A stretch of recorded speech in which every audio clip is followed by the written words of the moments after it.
good morning à tous et à toutes, ici Phalonix Queen et on se retrouve pour l'épisode 27 vidéo détente et je vais vous parler d'un manga que j'ai découvert il y a très récemment, que en lisant le premier chapitre j'ai tout de suite accroché et que j'ai acheté le tome 2 par la suite. Il s'agit de Stravaganza, la reine au casque de fer de Akihito Tomy. Ce mec a réinventé le manga de type Heroic Fantasy et je vais vous lire le résumé de ce manga. Le royaume d'Auroria semble paisible, mais derrière les remparts de sa capitale, un monde sauvage regorge de créatures aussi merveilleuses qu'hostiles. Conformément à la tradition, la reine Viviane ne quitte jamais son château sans cacher son visage sous un casque. Jamais? C'est sans compter ses nombreuses escapades secrètes inconscientes jusqu'au jour où un immense péril menace son royaume. Si la jeune femme entend sauver son peuple, elle devra se révéler reine en temps de guerre. La quête commence ici.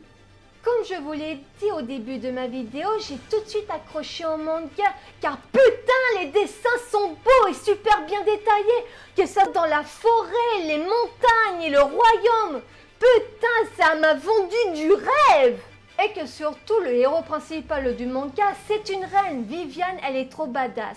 Elle arrive à s'éclipser en dehors de son château pour se mêler à son peuple, pour connaître les dernières nouvelles de leur quotidien. Et surtout qu'elle a un avantage, car quand elle enfile son rôle de reine, elle doit tous les jours porter un casque pour cacher son visage à son peuple.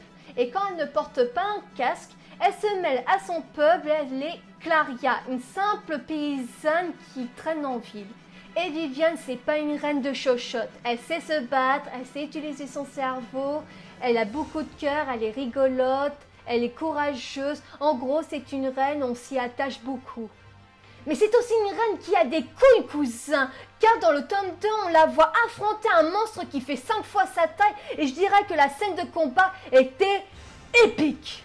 Il n'y a qu'un point négatif que je reproche à ce manga, c'est les scènes où ça se passe à l'intérieur du village. On a un fond blanc avec 2-3 personnes qui se baladent à droite et à gauche, ou une personne qui tient un stand avec un fond blanc. J'aurais bien aimé que ça soit un peu plus détaillé, du style qu'on voit les maisons qui se trouvent derrière les stands, ça aurait donné plus de vie pour la scène, je pense. Après, il y a un autre truc qui me dérange, mais peut-être parce que je suis une fille, mais Viviane, elle est vraiment obligée de se balader à moitié à poil quand elle est Claria.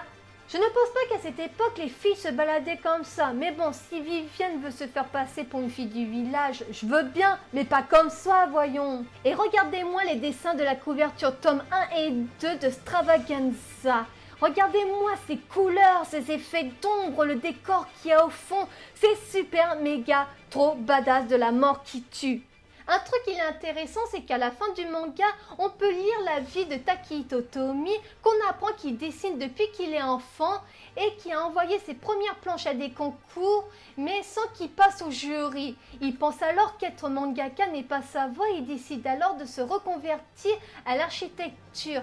Mais il n'a jamais arrêté de dessiner des mangas. Il se décide alors de se relancer dans ce milieu et c'est alors qu'est né Stravaganza, la reine au casque de fer.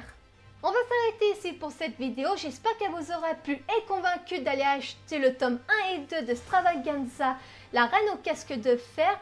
N'oubliez pas de vous abonner sur ma chaîne YouTube pour ne pas rater les prochaines sorties de mes vidéos, de vous abonner sur mon compte Twitter et Facebook pour ne pas rater les prochaines annonces de mes vidéos.